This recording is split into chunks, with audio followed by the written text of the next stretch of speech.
जम्मू कश्मीर में युवाओं को सोशल मीडिया के जरिए गुमराह करने और उन्हें कट्टर सोच की ओर धकेलने की एक नई कोशिश को सुरक्षा एजेंसियों ने पहले ही चरण में पकड़ लिया और समय रहते उसे रोक दिया।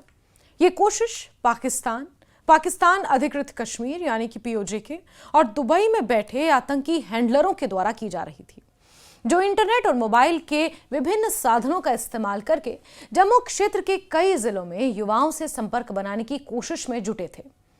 पुलिस और खुफिया एजेंसियों ने ऐसे कई मोबाइल नंबर्स ब्लॉक कर दिए हैं जो इन देशों से ऑपरेट हो रहे थे और जिनका इस्तेमाल युवाओं तक पहुंचने के लिए किया जा रहा था। एजेंसियों के मुताबिक ये पूरी साजिश जम्मू क्षेत्र के डोडा, किश्तवाड़, रामबन, राजौरी और पुंछ जिलों में ज्यादा सक्रिय थी। ये तमाम जिले आईबी और एलओसी के बेहद करीब हैं। इन इलाकों में कई युवाओं की सोशल मीडिया गतिविधियों पर नजर रखी जा रही थी, क्योंकि ये युवा ऑनलाइन ऐसी सामग्री खोज रहे थे जो उन्हें गुमराह कर सकती थी। जब एजेंसियों ने देखा कि कुछ युवाओं को लगातार धार्मिक और अलगाववादी सामग्री भेजी जा रही है, तब जांच और गहरी की गई। धीरे धीरे ये साफ हो गया कि पाकिस्तान और पीओजे में बैठे लोग पहले आम धार्मिक बातें भेजते हैं, फिर धीरे धीरे भड़काने वाली सामग्री भेजना शुरू करते हैं। उनका मकसद था कि युवा भावनात्मक रूप से कमजोर पड़ें और उनकी सोच को मोड़कर उन्हें गलत रास्ते पर ले जाया जाए। जैसे ही यह खतरा सामने आया, पुलिस, एसओजी, साइबर सेल और खुफिया एजेंसियों ने 4 दिन का एक बड़ा अभियान चलाया। इस दौरान कई घरों की तलाशी ली गई, मोबाइल फोन्स चेक किए गए, सोशल मीडिया अकाउंट्स देखे गए और उन युवाओं से बात की गई जिन पर इस सामग्री का असर होने की संभावना थी। एजेंसियों ने इन युवाओं को काउंसलिंग देकर समझाया कि वो जिस तरह की जानकारी पा रहे थे उसका असली उद्देश्य उन्हें गुमराह करना और आतंकवाद की तरफ ले जाना था। अधिकतर युवाओं ने बात मान ली और माना कि वो समझ नहीं पा रहे थे कि ये सामग्री उन्हें क्यों भेजी जा रही है।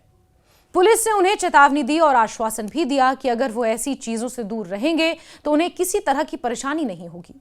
इन युवाओं को भविष्य में भी कुछ समय के लिए नजर में रखा जाएगा ताकि वो दोबारा ऐसे जाल में ना फंसे। सुरक्षा एजेंसियों ने माना है कि ये पहली बार नहीं है जब इस तरह की चाल चली गई हो। कई सालों से पाकिस्तान में बैठे लोग नई नई तरकीबें अपनाते आए हैं ताकि जम्मू कश्मीर के युवाओं को गुमराह किया जा सके। पहले वो फोन कॉल और मैसेज का इस्तेमाल करते थे, लेकिन अब एजेंसियों ने इस पर सख्ती की तो अब इंटरनेट ऐप्स और सुरक्षित चैटिंग सिस्टम का उपयोग करते हैं। इन ऐप्स को पकड़ना मुश्किल होता है क्योंकि इनमें सुरक्षा ज्यादा होती है और कई बार ये ऐप्स तभी सामने आते हैं जब किसी आतंकी के पास से कोई फोन, रेडियो सेट या अन्य डिवाइस बरामद होता है। जांच में यह भी बात सामने आई है कि आतंकियों को पाकिस्तान सेना की ओर से अल्पाइन क्वेस्ट नाम का ऐप दिया गया है। ये ऐप असल में ऑस्ट्रेलिया में ट्रैकिंग और जंगल, पहाड़ी इलाकों में रास्ता ढूंढने के लिए बनाया गया था, लेकिन इसका एक बदला हुआ वर्जन आतंकियों को दिया गया है जिसमें सुरक्षा बलों की मूवमेंट, नाके और अन्य जरूरी जानकारी दर्ज है। ये ऐप ऑफलाइन भी चलता है, यानी इसे चलाने के लिए इंटरनेट की जरूरत नहीं पड़ती। यही कारण है कि इसे पकड़ना और ट्रैक करना बहुत मुश्किल है। इससे पहले भी कई आतंकी घटनाओं में सुरक्षा बलों को इस ऐप का इस्तेमाल करते हुए सबूत मिले हैं। इसके अलावा आतंकियों के पास ऐसे रेडियो सेट भी मिले हैं जिन पर बहुत मजबूत एन्क्रिप्शन लगा होता है। इन रेडियो सेट से भेजे गए संदेशों को सुनना और समझना लगभग नामुमकिन होता है। इनके सर्वर पाकिस्तान में हैं, इसलिए इनका पता लगाना और बड़ी चुनौती बन जाता है।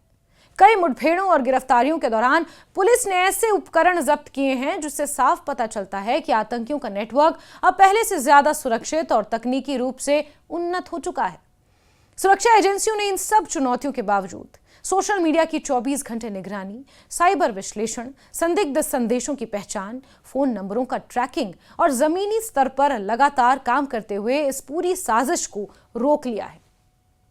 यानी कि हथियारबंद आतंकवादियों से सीमा पर लड़ा ही जा रहा है, लेकिन उसके अलावा जिस तरह से सोशल मीडिया के माध्यम से इन गुप्त ऐप्स के जरिए, बेहद स्ट्रिक्ट एनक्रिप्टेड मैसेजेस के जरिए युवाओं को जो रेडिकलाइजेशन उनका किया जा रहा है, उससे निपटना एक नई चुनौती साबित हो रहा है। अधिकारी कहते हैं कि युवाओं को बचाने का सबसे अच्छा तरीका यही है कि समय रहते उनकी ऑनलाइन गतिविधियों पर नजर रखी जाए और उनकी काउंसलिंग की जाए। ये इसलिए भी जरूरी है क्योंकि आतंकवाद का सबसे आसान लक्ष्य आज भी युवा ही होते हैं। युवा भावनात्मक होते हैं, यानी कि वल्नरेबल होते हैं, जल्दी प्रभावित हो सकते हैं और इंटरनेट पर हर चीज सच मान लेना उनके लिए आम बात होती है। इसलिए परिवारों, शिक्षकों और समाज को भी जागरूक रहने की जरूरत है। पिछले कुछ समय में सोशल मीडिया का इस्तेमाल बढ़ा है और इसी का फायदा उठाकर आतंकी संगठन युवाओं तक पहुंचने की कोशिश करते हैं। वो उन्हें ऐसे सपने दिखाते हैं जिसका असल जिंदगी में कोई मतलब नहीं होता। वो ये दिखाने की कोशिश करते हैं कि वो कोई बड़ा और गौरवशाली काम कर रहे हैं, जबकि हकीकत यह है कि आतंकवाद सिर्फ मौत, डर और बर्बादी लाता है। इसलिए सुरक्षा एजेंसियां समय समय पर युवाओं से बात करती हैं, उन्हें सही दिशा में आगे बढ़ने के लिए प्रोत्साहित भी करती रहती हैं। पुलिस अधिकारियों का कहना है कि अब आम लोगों को भी समझना चाहिए कि सोशल मीडिया पर कोई भी व्यक्ति अगर बार बार धार्मिक या भावनात्मक बातें करके संपर्क करने की कोशिश कर रहा है तो उसके पीछे कोई गलत मंशा हो सकती है। कई बार लोग सोचते हैं कि ये सिर्फ बातचीत ही तो है, लेकिन धीरे धीरे आपकी सोच को बदलने की कोशिश शुरू हो जाती है यहीं से। ये परिवर्तन इतना धीमा होता है कि कई बार लोगों को खुद भी पता नहीं चलता कि वो किस दिशा में बढ़ रहे हैं। इस पूरी घटना से एक बात साफ होती है कि भारत के खिलाफ साजिशें लगातार रची जा रही हैं और आतंकवादी संगठन युवाओं को अपने जाल में फंसाने के लिए हर नया तरीका अपनाने को तैयार हैं।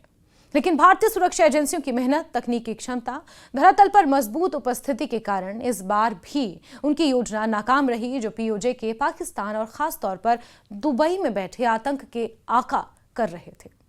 अधिकारियों ने यह भी कहा कि आगे भी ऐसे प्रयासों पर कड़ी नजर रखेंगे और किसी भी हालात में युवाओं को गलत दिशा में जाने नहीं दिया जाएगा। ये जरूरी है कि जम्मू कश्मीर का समाज, परिवार और खासकर युवा खुद भी जागरूक रहें। सोशल मीडिया एक अच्छा साधन है, लेकिन अगर इसका गलत इस्तेमाल हो तो ये नुकसान भी पहुंचा सकता है। युवाओं को चाहिए कि वो किसी भी संदिग्ध संदेश या व्यक्ति से सावधान रहें। अगर ऐसी कोई गतिविधि दिखे तो तुरंत परिवार या पुलिस को बताना चाहिए। यही सतर्कता क्षेत्र में शांति और सुरक्षा बनाए रखने में सबसे बड़ी मदद कर सकती है।